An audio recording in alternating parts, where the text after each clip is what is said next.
స్తోత్రం. హూఫా అనక్కల కుంగుపూలేమి చెయ్యక్కర్ల. చాట్ల దేవసాయం అయ్య గారికి సుమో ఉండేది.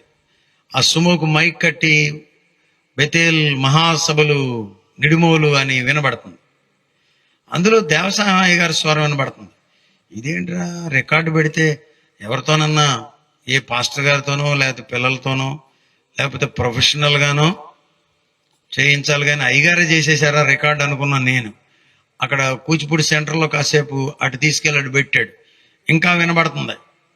రికార్డు ఆయనే చేశారా, అసలు ఏం జరిగింది, లేకపోతే ఎవరైనా మాట్లాడుతుంటే ఆయనలాగా ఉందని నేను అటు పోయేవాడిని. కాసేపు ఆగి విన్నట్టే విని వెనక్కి తిప్పి ఇటు వచ్చేసరికి అయ్యగారే ఉన్నాడు లోపల. చూడండి, అయ్యగారే ఉన్నాడు. ఆ వయసులో ఆరోగ్యం బాగోకపోయినా మీటింగ్లు జరుగుతున్నాయని అనౌన్స్ చేయడానికి ఆయన వచ్చారంటే లోపల ఎంత మంట, ఆత్మల కొరకైన భారం లేకపోతే వ్యక్తి రాగలుగుతారు. దేవునికి స్తోత్రం కలుగునుగా. హల్లెలూయా, హల్లెలూయా. మరి భారం అనేది రాత్రి మీకు గట్టిగా పట్టాలి. ఇప్పుడు మీ దగ్గరగా 250-300 లోపు మంది మీరు ఇక్కడ ఉన్నారు. మీ అందరికీ కనుక ఈ రాత్రి నేను కొంచెమైనా భారాన్ని మీలో పోయగలిగితే మీరందరూ ప్రభు కొరకు దేవుని కొరకు బలమైన బిడలుగా మార్చబడగలిగితే ఎంత పని జరుగుద్ది చెప్పండి? ఎంత పని, చాలా గొప్ప పని.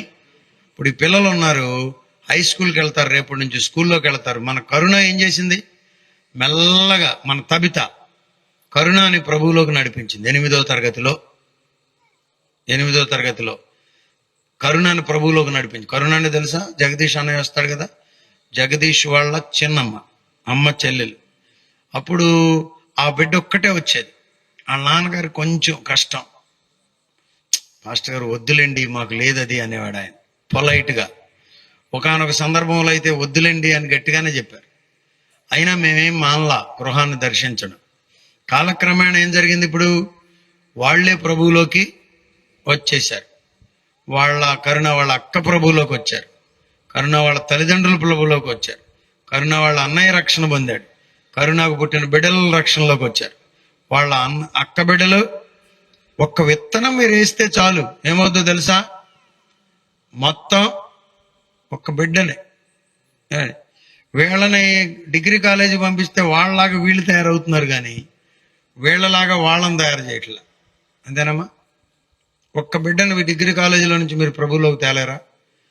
ఒక్క బిడ్డను చెప్పండి. ఊరికి అవ్వదు పని. మీరు కూడా ఒకరోజు ఉపవాసం ఉండి ప్రార్థన చెయ్యాలి.